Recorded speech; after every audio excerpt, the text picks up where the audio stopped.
All right, good afternoon, guys. We're going to talk a little bit about the resume today. And what you need to know about a resume is that basically when you are looking for a job, the resume is kind of the format that is used to kind of let employers know about things you've accomplished in your professional life.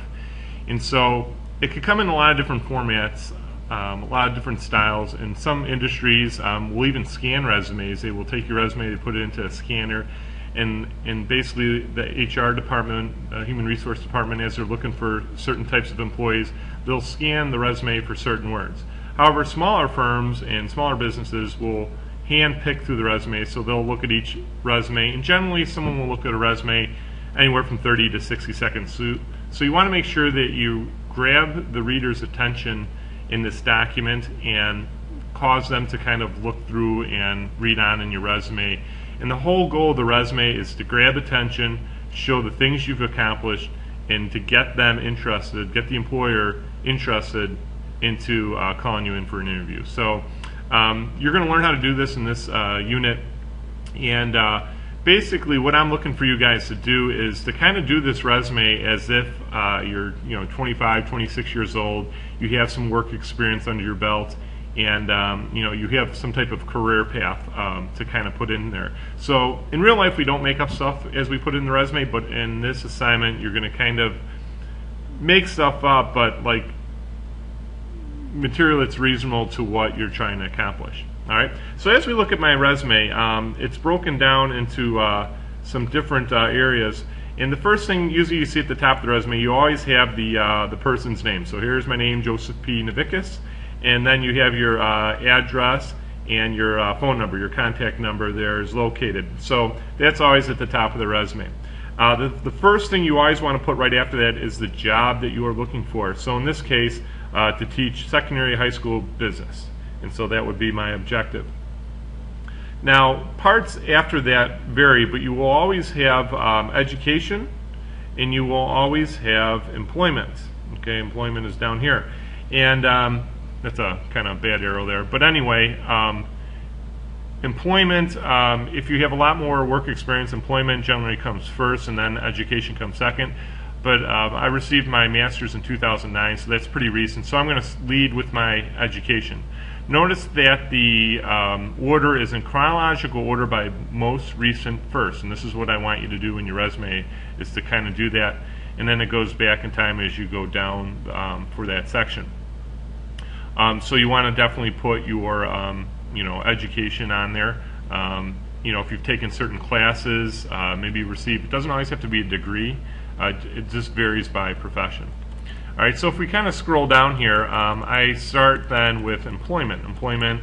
And for the last 9 years I've been at Deerfield High School teaching business. So what I'm looking for you to do is, in your jobs under employment, I want you to think about and use what are called action verbs to describe what you've done on the job. So for example here, I taught, I was nominated for an award, I developed stuff, I presented.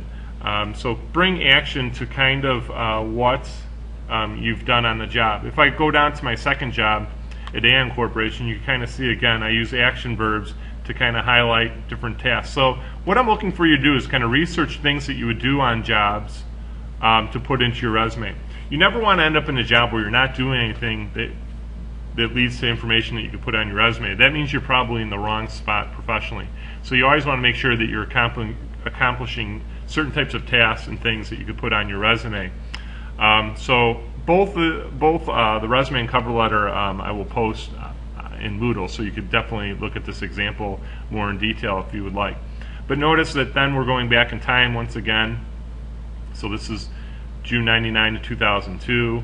As a business teacher at Huntley, I had an internship. The only reason I put this internship on is that I worked with high school students, and so since I'm a high school teacher, it makes sense to put that internship on there. Then at the bottom, then I have my student teaching experience, and notice I'm going backwards in time. So here is January 98, and then my student teaching experience is in there. And then another section I have is references available upon request. So if they're interested in calling my references, I would provide that list for them. Other areas that you could put down if you have skills. So if you're a programmer, you would maybe list, your programming languages, C++, C, basic, whatever different languages you would know.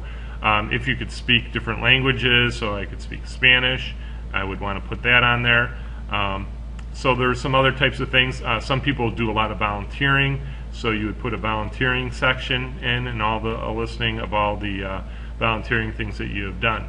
So obviously anything that pertains to the job you're seeking, you want to highlight in your resume. So for your resume, to get kind of a better idea, in Career Cruiser, you're going to be using Career Cruiser. And I just pulled up a job. The sample job I pulled up in Career Cruiser is auditor. So as an auditor, I want to look at the sample career path. So when I'm creating the resume, and this is the job that I want, I'm going to look in there and I'm going to put, maybe I was a junior auditor, I'm going to actually put a name of a firm in there, a location, and then think of tasks that I did on that job, and you could get some of those tasks. You could definitely get, using this website. So you want to kind of put all that back in to your resume. So then intermediate auditor, and then earnings and stuff like that. Now, you want to pull out the responsibilities, and that's how you're going to use these responsibilities to create your action verb for your bullet points. So as far as education, it tells you about what types of education Career Cruiser for every job. So an undergraduate in accountancy, maybe a master's in accountancy. And then for this one would be a CPA, so that would be like the top designation that you'd have in that field, Narrative Certified Public Accountant. So what I want you to do is, as you create your resume, you need to focus in and use Career Cruiser to kind of gather information to put into your resume.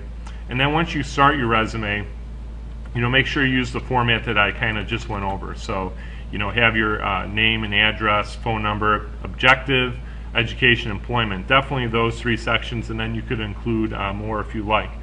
Generally, for a young person, you could maybe keep your resume to one page. If you go two, that's okay. So in my case, since I have a little more work experience, I went with a two-page resume. So that's kind of what we're looking for you to do. I think once you kind of are interested in a different career field, I think creating the resume will come. It'll start flowing, and the whole purpose of this is to really get you thinking about, okay, this is a job that I want, and what do I need to do in order to get that job? And then if you know that, then you could kind of accomplish those tasks.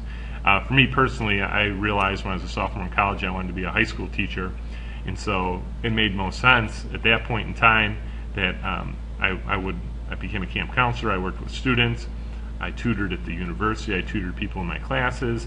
I was a president of a student organization to show leadership. And so anything that you could fill into that resume to make you look employable is going to attract people to call you in for an interview. So happy resume creating, and email me if you have any questions. All right, I look forward to looking over your resumes. Have a good evening, day, night, whatever time it is. Have a good one. Bye now.